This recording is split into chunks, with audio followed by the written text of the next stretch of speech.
Sheila Wray Gregoire is an author, speaker, and blogger. She regularly speaks at events, conferences, church outreaches, and marriage conferences across North America. She has written 7 books and counting, including the award-winning book, The Good Girl's Guide to Great Sex. And she is a ferocious blogger, every day, I believe, at To Love, Honor, and Vacuum, one of the largest marriage blogs in North America.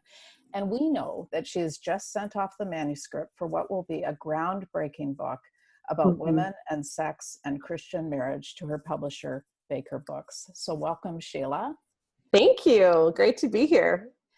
So you write about women and sex and desire and the physical sides of marriage in ways that actually seem fearless. And you write about orgasms and why they matter. We want to know, are you ever afraid?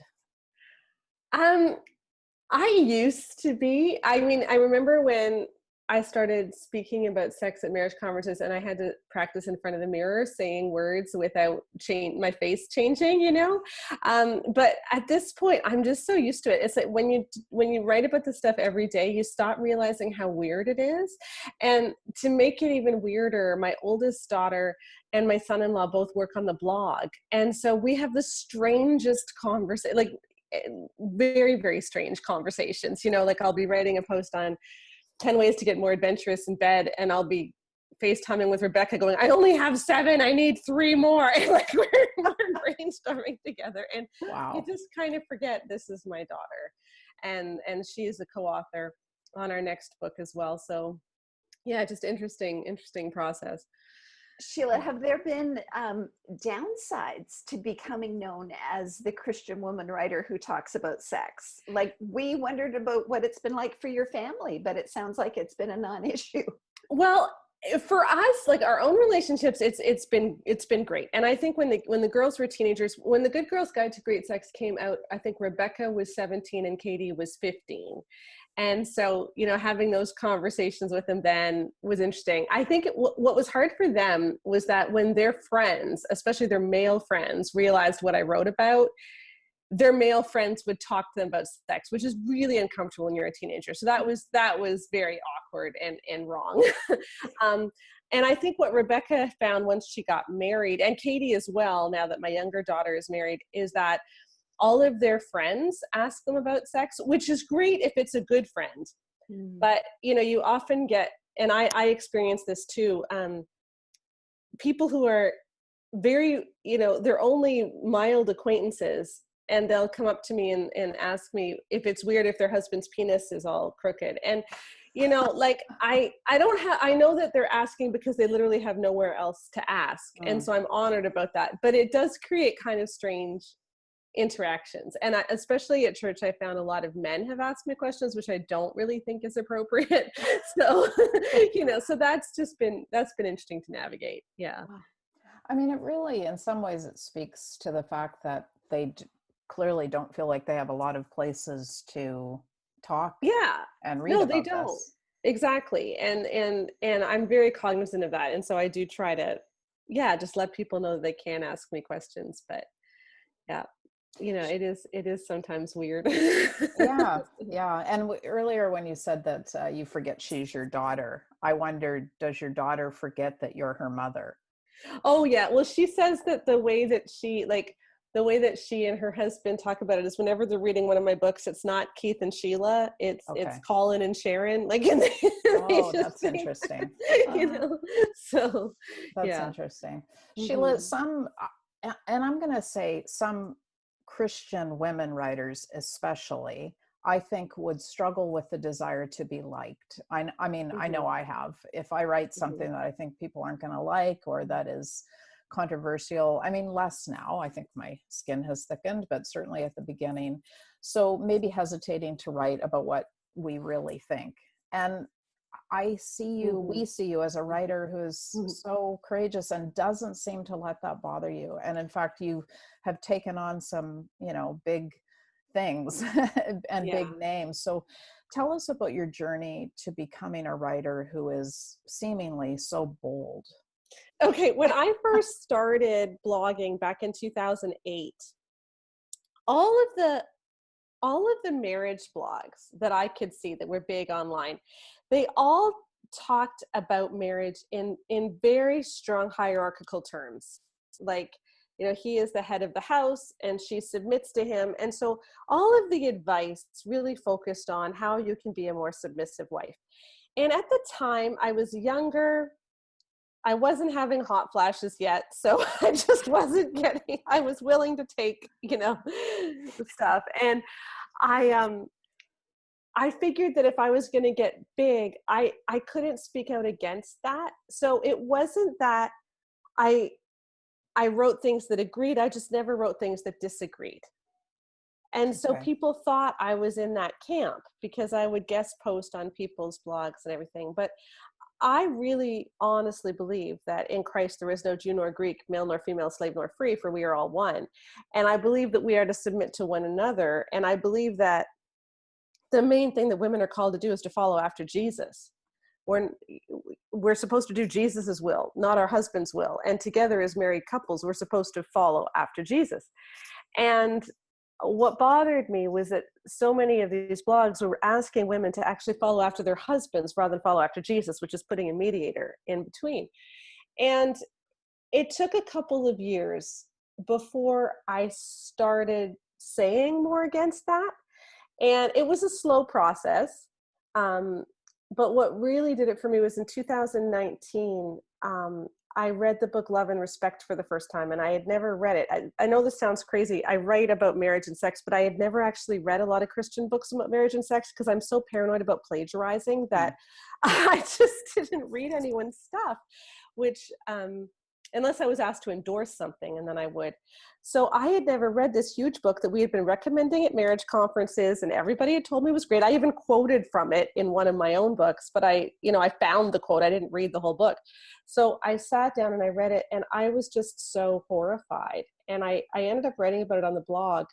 And that's what really opened the floodgates, because the response I got from women was astronomical that week. I had thousands of emails and comments come in of women who had been hurt by that book. And that's what really got me going in a different direction. I'm blessed, and I'm quite aware that I'm blessed in the fact that I don't need the money. My husband's a doctor. We're quite comfortable. So I don't need to make money. So I always said to God that I only want to do what he's calling me to do, and I don't care if I take a hit. And so I think he's led me into this place where the powers that be in the Christian world tend to not like me now because I have been speaking out. But the book, the contract that we just finished, was called The Great Sex Rescue, and we did a survey of 20,000 women where we really looked at some of these Christian teachings and how have they impacted your sex and marriage life. And then we looked at the top 15 Christian sex and marriage books, and we looked at what they actually said and how harmful so many of the teachings are. And we now can measure it. Like, we can tell you, okay, if you hear that teaching, you're 30% less likely to reach orgasm. If you believe that teaching, you're 60% less likely to reach orgasm. So if you even have that book in your church's library, the women in your church are like this percentage less likely to reach orgasm in their marriages. So we need to start taking this seriously. So that's kind of, I'm on a mission now to make sure we have healthy teaching and that we don't just stand by and say nothing when there's really unhealthy stuff going on, especially about sex. Sheila, you used the word calling just now, and if God is calling me, and I'd love to explore that with you just a little bit. How do you understand your own calling as a writer? Because it does sound like it has morphed a little bit over the years. Mm-hmm. Yeah, I think, I believe that we're co-laborers with Christ, and I think that God likes to see what we want to do and is excited to see what we do with the gifts that God gives us. But I also believe that he shapes us and gives us dreams.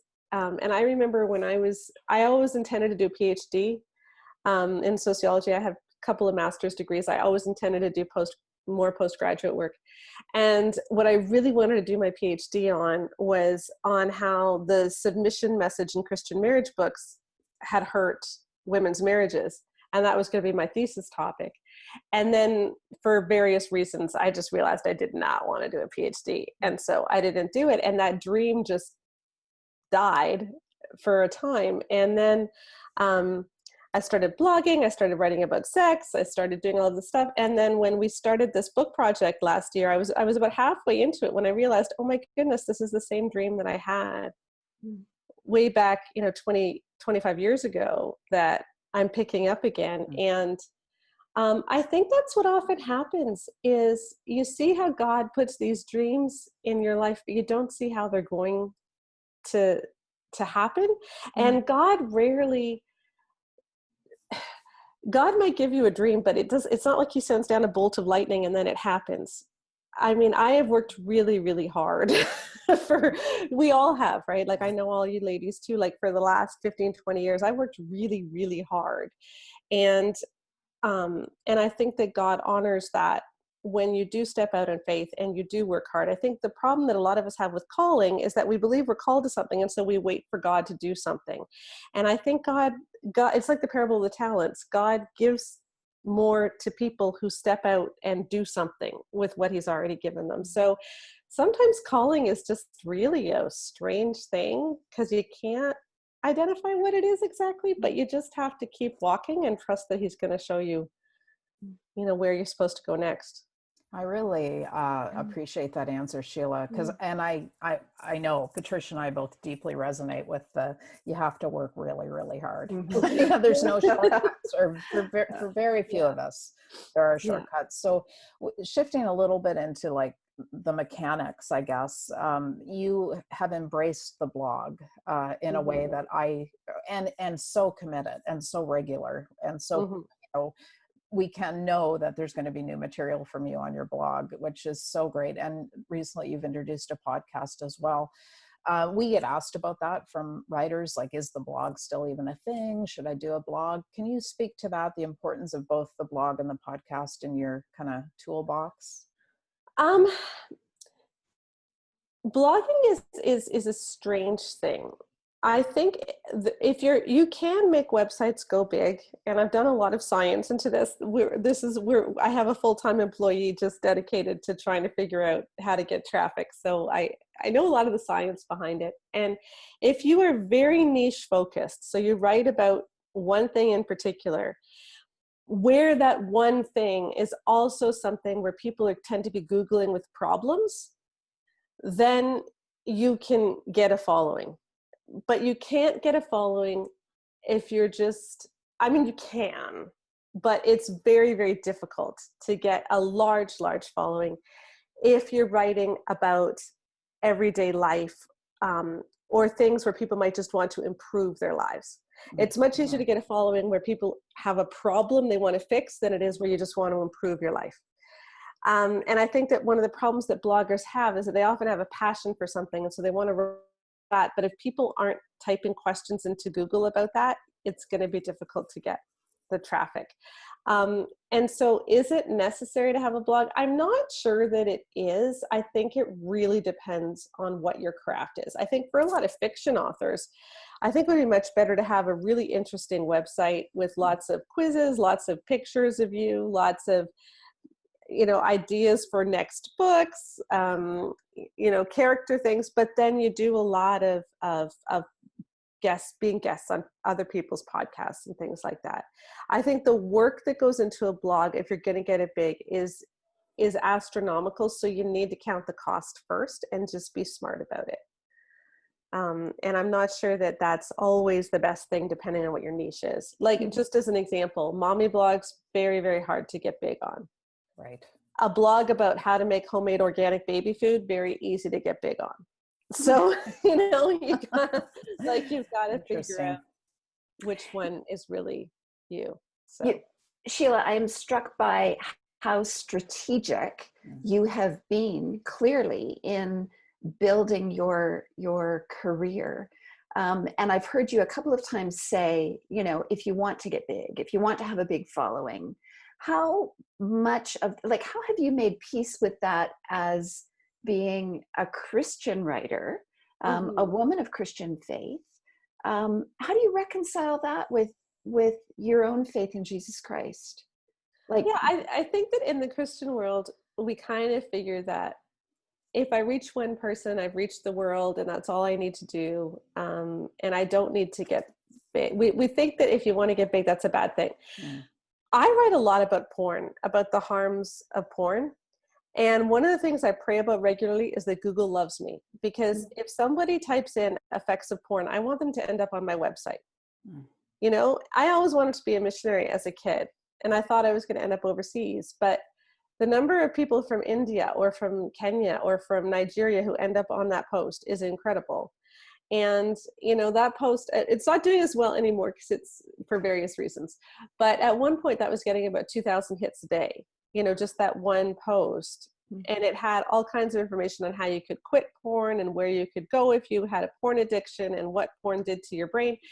And I mean, that's an incredible thing. I want people to be reaching that post if they're worried about their porn addiction. And so I really feel like a lot of this stuff is a mission field thing. And I feel like I'm in a spiritual battle in a way, like, especially with even right now in what we're doing, trying to address some of the unhealthy teachings in the church about sex. So I want to make sure that when people are searching for stuff, they end up on my blog. I think that is a spirit, like I see that as having kingdom impact. And so that's why we're being so strategic. It's not about getting me famous or selling my books. It really is about making sure that people who are in these difficult situations get healthy information.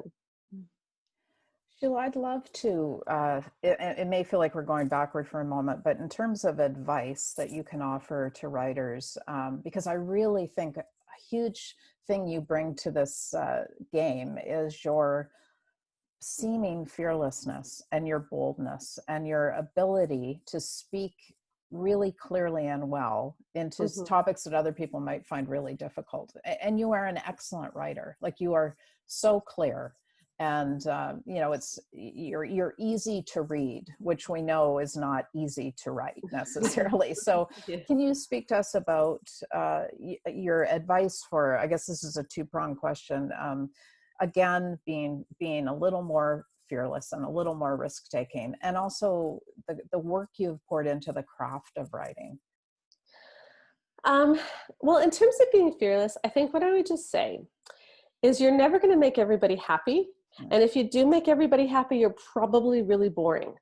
Like, you know, and so I spent the first 4 years blogging trying to make everybody happy, and my blog was really boring.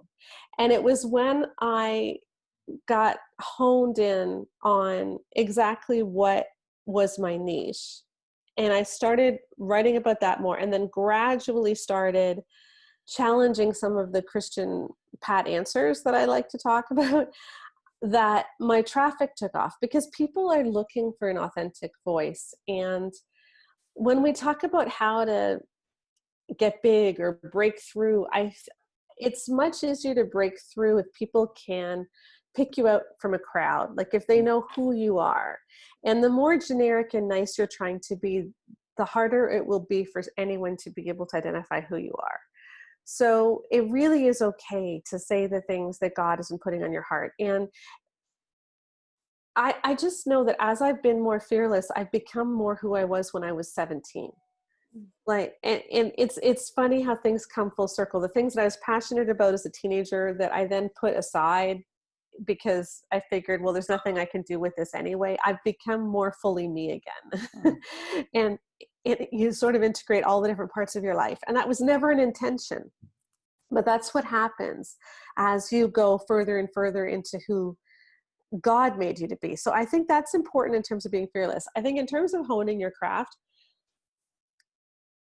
people often look at my blog and think that I exploded out of nowhere, because in 2012, I started getting tons and tons and tons of traffic. But for 4 years, I blogged every day and got no traffic. You know?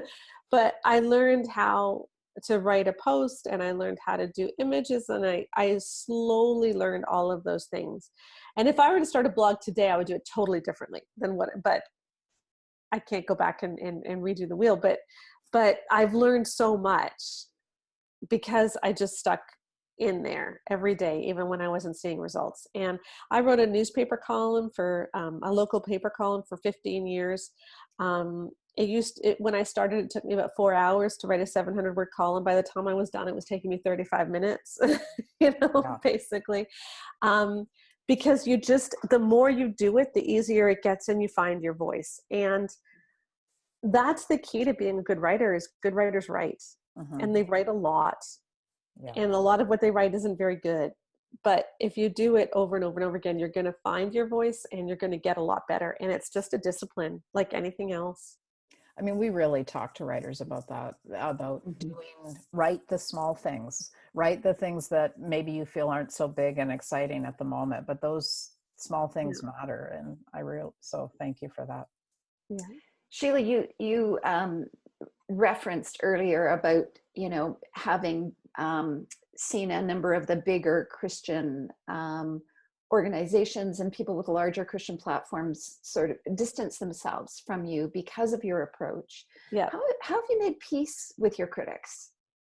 I think just realizing that the Christian church doesn't see everything the same. Like when we say the word Christian, we think that everybody agrees with one another and that we're all the same, and we're not. And within the word Christian, there's a lot of harm being done. There's sex abuse scandals that I've been calling out in churches, where churches are not taking sexual abuse seriously. They're not taking clergy sex abuse seriously.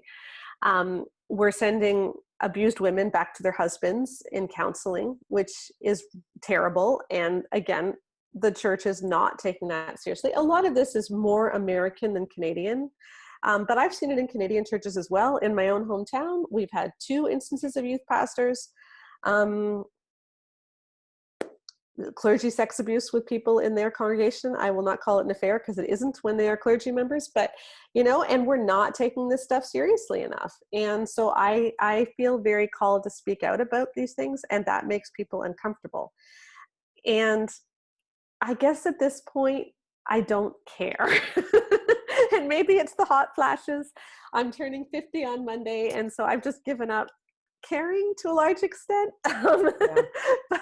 But if I'm going to live my life, I want to make sure that it counts. And so I think the biggest thing for me is making sure that I don't get angry for the sake of being angry, and that I don't fight for myself and to reclaim my name. And the only way to do that is to make sure that I've got good people around me that I can bounce stuff off of, and they can tell me if I'm going overboard.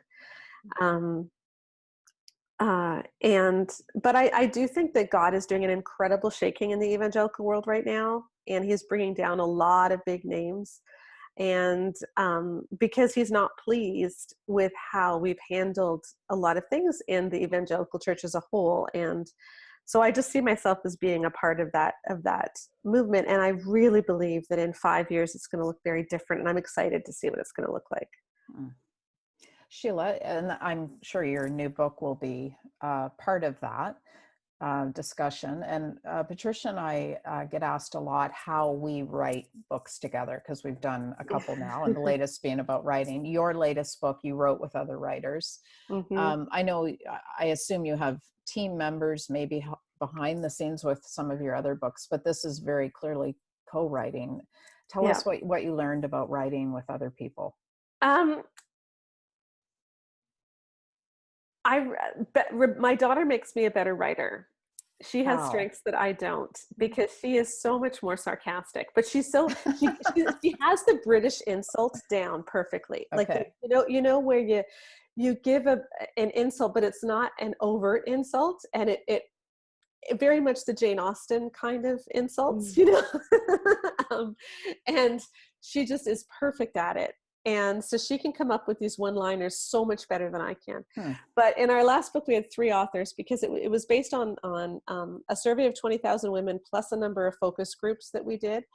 And so Joanna was the one running all the stats and finding all the statistics that we needed. And then I wrote it, and then Rebecca and I edited it together over FaceTime, word by word. And that was an incredibly difficult thing, but it ended up being a good book in the end. So let me ask, so literally by reading it out loud to each other, is that how you did it? The last week, that's what we did, Okay. the entire book. Yeah.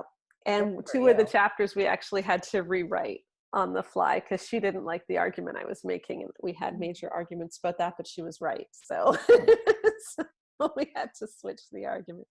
But like we had done a lot of editing beforehand, but then for that final Sure. draft, we just did it over FaceTime, you know, right through. And that was exhausting. It was exhausting.